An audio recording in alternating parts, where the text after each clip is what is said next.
সুরুচি সুভাষ সদোষ অনুরাগা বান্ধব গুরু পদম পরাগা অশেষ মুনি মন আমিন চারু অশেষ মুনি মন আমিন চারু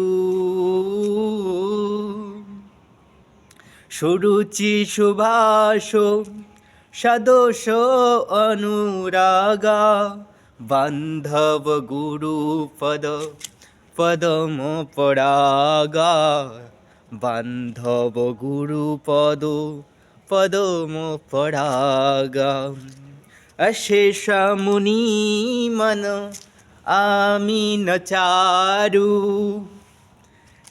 তো সবার প্রথমে রামচরিতমানসে কি বলছে? সুরুচি সুবাস সদস্য অনুরাগা বান্ধব গুরুপদ পদম পরাগা।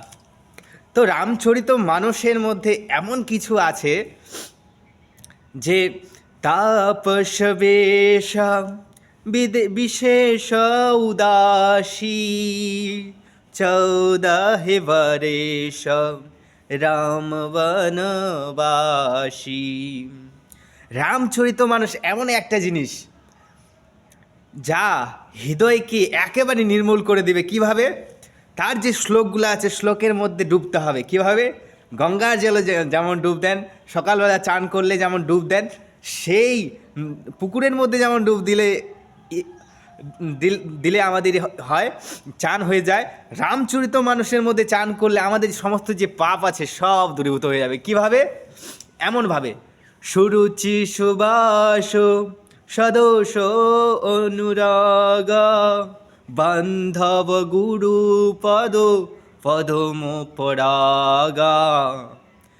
বান্ধব গুরুপদ, গুরুদেবের যে পদ, গুরুদেবের যে পা চরণ যেমন কেউ বেঁধে রাখে, ঠিক তেমনি গুরুদেবের চরণে বাধা থাকতে হবে।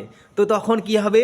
যে ভগবানের প্রতি যে আসক্তি আছে, গুরুদেবের চরণের প্রতি যতটা আসক্তি থাকবে তেমনি ভগবানের চরণের ততটাই আসক্তি হবে। রামচরিতমানসের তুলসীদাস গুরুদেবের প্রতি বন্দনা করতে গিয়ে এই কথাটা বললেন।